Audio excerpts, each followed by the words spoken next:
Compañeros y amigos, en nombre de la Fundación Rubén Arismendi, quiero agradecer a los que nos acompañan en esta ocasión y además expresar el gran gusto de compartir esta mesa con el amigo Francisco Delgado, que todos conocemos como Machito, un gran amigo de nuestra casa, y con el doctor Arturo Borón, también un amigo de la Fundación y un luchador en la batalla de Pelea de Colombia. Este año, como muchos de ustedes saben, que han participado, se han realizado múltiples actividades celebrando el centenario de Rubén Arismendi, algunas promovidas desde la Fundación, otras en iniciativa del Parlamento, la Junta Departamental y el Partido Comunista. Cerramos estas conmemoraciones con la presentación de un libro, pensando que el mejor homenaje que podemos rendir a la memoria de Arismendi es recuperar y difundir sus ideas, sus pensamientos, siempre profundos, y sobre todo acercarlo a las nuevas generaciones que no lo conocían, y hacer memoria de lo que lo conocimos en nuestra vida. Prosiguiendo la labor editorial de la Fundación, el presente libro es una selección de textos que informa el tema de la unidad latinoamericana que corresponde a los años 1970 hasta 1989, fecha de su muerte. La Fundación ya había realizado obras fundamentales sobre este tema, problemas de la revolución continental para un usuario del derecho. Aquí recopilamos una serie de escritos de gran importancia, algunos verdaderamente antológicos, en cuanto a la calidad literaria de su expresión, que es siempre personalísima y cargada de autenticidad. Este aspecto, el literario, si se quiere, es secundario en la obra de un político como Juan Arismendi, pero creo que no es para nada desdeñable y quizá merecería un estudio particular. Real de Azúa, al incluirlo en su antología de desarrollo uruguayo, hace una aproximación parcial y polémica de este aspecto. Sin embargo, comprende bien el sentido de la elaboración teórica para un comunista. Dice Real, el dirigente marxista y comunista que escribe en forma regular no lo hace culposa, evasiva o lateralmente a la labor central de sus días, sino justamente para servir al entendimiento de la realidad y la transformación revolucionaria la acción ha de acometer. Es decir, Real de Azúa pudo entender el carácter particular que tiene la labor intelectual y dirigente comunista. Pero Real de Azúa se equivoca en una cosa. Él dice que Arismendi, por ser marxista, planea sobre las líneas temporales, es decir, que no corresponde a una época. Y yo diría que basta examinar estos trabajos que están en este libro para entender, para ver claramente la implicación de su análisis teórico-político en las coordenadas de la realidad latinoamericana y mundial en cada momento, la vinculación que tiene su análisis con el devenir histórico y los acontecimientos. Asimismo, dejan claro su pleno compromiso vital, intelectual, pero también emocional con la causa latinoamericana que sintió como propia. No solo por adhesión o un deber moral de solidaridad hacia otros. El destino de Cuba, de Chile, de Nicaragua, de todos los movimientos populares de nuestra América, era nuestro propio destino, eran parte de la lucha propia por la liberación nacional y social. Por eso había definido la solidaridad con Cuba no solo como deber internacionalista, sino como tarea estratégica del movimiento revolucionario uruguayo y latinoamericano. Por eso, cuando analiza el triunfo de la Unidad Popular en Chile en 1972, concluye: la solidaridad con el pueblo chileno es consubstancial del destino de nuestra propia liberación. Y por eso, en 1979, mientras el Uruguay y el Cono Sur sufrían bajo la represión brutal de sus dictaduras coaligadas con el Plan Cóndor, prevalece el optimismo de la voluntad ante su triunfo sandinista. Y dice, un sol de amanecer comienza a levantarse en nuestra América. La victoria corona de la UE, no solo el principal protagonista, sino que es triunfo y estímulo para todos los pueblos de América Latina y el Caribe. Es jalón de un tiempo mundial de creación heroica y gigantesca transformación de la revolución. Este lenguaje exaltado, que también yo creo que es necesario recuperar, estamos un poco como fluidos, no excluye el análisis en la doble dimensión de lo particular concreto y de lo general, el reconocimiento de las contradicciones de los procesos políticos. El optimismo reconoce también el pesimismo de la inteligencia, como está claramente expresado en los trabajos que dedica al proceso chileno y a Nicaragua, señalando los problemas y peligros latentes. En el estudio del fascismo y del imperialismo, aún en la peor situación que vivieron el movimiento popular y el partido bajo la dictadura, sabe discernir las luces y las sombras, las contradictorias manifestaciones y tendencias.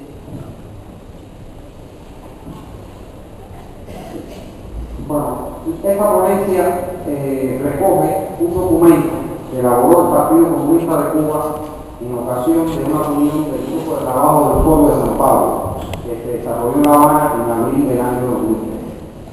Posteriormente, ese mismo documento nosotros lo hemos estado divulgando en la medida de nuestras posibilidades y también fue llevado a la reunión del Foro de San Pablo que se desarrolló en esa propia ciudad en el mes de julio-agosto del año 2013, por supuesto, y que se convirtió en un documento del foro, donde, como muchos saben aquí, actúan y pertenecen alrededor de 200 partidos de distintas categorías y niveles dentro de la izquierda del llamado progresismo de América Latina.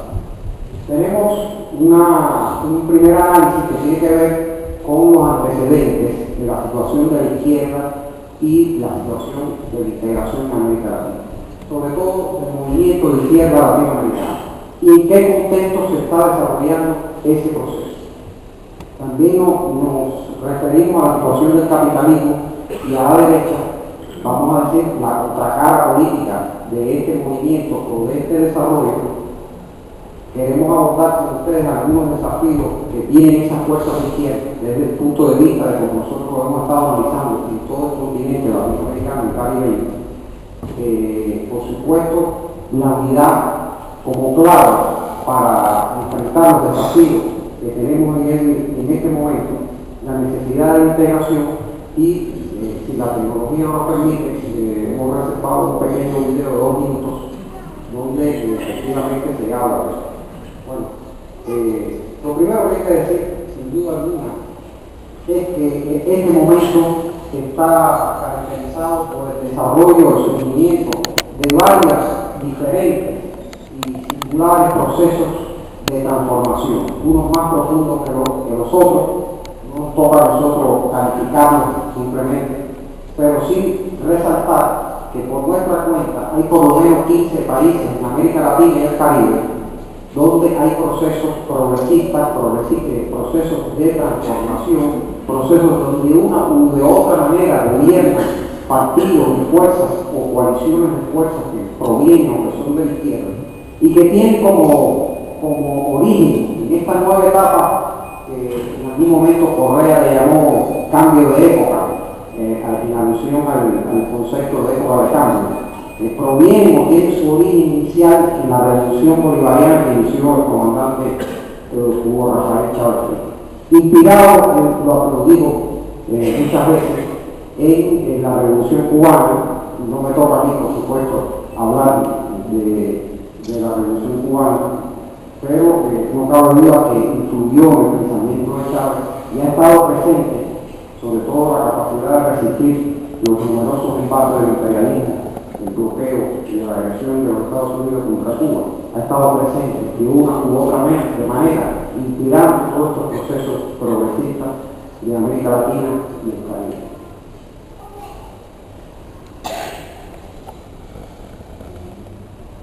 Evidentemente, cuando hablamos de procesos progresistas, esto no fue una tarea fácil. Yo no tengo que explicar aquí en este ámbito, por supuesto, los trabajos y los sacrificios que hubo que pasar. Pudimos superar hechos de fuerte impacto como la desaparición de la Unión de Repúblicas Socialistas Soviéticas y y la caída del socialismo europeo, así como los intentos fascistas de exterminio dictatorial. Nuestra izquierda, en muchos casos, con un tronco común en Europa del fin del siglo XIX y del XX, hace tiempo que ya alcanzó su mayoría de edad. Se demostró a sí misma que puede alcanzar el control del gobierno, que con voluntad política se vencen formidables obstáculos y se logran cambios importantes, como los innegables avances sociales que hoy se aprecian. En esto, o como antecedente inmediato histórico del surgimiento de estos procesos revolucionarios, progresistas o de izquierda, está por supuesto la bancarrota ideológica del neoliberalismo. No porque haya fracasado en sus propósitos de transversar la economía latinoamericana, pero evidentemente en esos afanes provocó un colapso social en la mayoría de los países. En unos hubo directamente estallidos sociales, como recordaremos en Argentina, muy cerca de aquí, en otros, como en Uruguay también, me atrevería a decir que estuvimos a punto, si no es que hubo alguna forma de esos estallidos en Ecuador también, en Bolivia. Es decir, hubo una ola de repudio al neoliberalismo de las propias entrañas sociales de América Latina. Y esa ola trajo como consecuencia la bancarrota o la crisis profunda de los partidos tradicionales, de los partidos de la derecha, que hasta entonces habían comandado los gobiernos y eran, por supuesto, los instrumentos políticos del sistema para mantener esa dominación. A esto se suma, y no se puede olvidar, es importante, la propia crisis que sufren los llamados centros del capitalismo, es decir, la crisis financiera y multifacética. Hay muchos estudios sobre eso, siempre recomiendo repasarlo, en Estados Unidos, la que estamos viendo ahora en Europa. En definitiva, lo que interesa, lo que queremos resaltar, es que conjuntamente con lo que estaba pasando en nuestro país, a lo que se suma la crisis del capitalismo en el centro, se ha creado, desde nuestro punto de vista, una oportunidad sin precedentes para avanzar más, para consolidar estos procesos y para profundizar esos procesos, en virtud del debilitamiento de nuestra adversario fundamental, que son las grandes transnacionales y la política del imperialismo. Uno de los textos más importantes, un texto capital para entender la América Latina de aquellos años. Me han dicho que parece que está en estudio, espero que el estudio termine con un diagnóstico positivo y que finalmente la obra sea publicada y difundida, porque realmente vivimos un momento muy especial. Un momento muy especial. Yo un poco tenía pensado hacer una especie de comentario de ciertas citas seleccionadas del texto, ¿no es cierto?, de Rodney, que es una enorme actualidad. Pero creo que tal vez a mí me hubiera gustado más de que hubiéramos puesto esa idea en el contexto del debate actual. Y si bien voy a citar algunas partes, algunos pasajes de su libro, lo que voy a hacer es decir, fundamentalmente, él es uno de los grandes pensadores sobre el imperialismo en América Latina. Este es un tema importante porque no son muchos. No vale ustedes a creer que tenemos muchos para escoger. Es un puñado, ¿no es cierto?, de autores que se dedicaron de manera sistemática al estudio del imperialismo en América Latina. Segundo lugar, contrariamente a algunas predicciones, el imperialismo, lejos de desaparecer, ha aparecido con fuerza. Y yo diría que con una mayor velocidad que la de antes en América Latina. O sea que hoy en día el peligro del imperialismo y una agresión del imperialismo es mayor que el que existía en la época en que Rodney escribía Cortés. O sea, en ese sentido tenemos que ser conscientes de que estos textos son importantes porque ya apuntaban precozmente un problema que luego se desarrolló con enorme gravedad. En la época en que él escribió estos textos, no había 76 bases militares de los Estados Unidos, como dijo Delgado José, en toda la región. Piensen ustedes, 76 bases militares, más grandes, más chicas, pero son bases militares. Y que se están ahí, como preguntó una vez la secretaria de Estado de Bill Clinton, Madeleine Albright, dijo, bueno, pues si tenemos tanto músculo militar, ¿qué esperamos para aplicarlo? Y le dijeron, esperamos un momento oportuno, que no ha llegado todavía. Pero uno siente que ese momento está está llegando.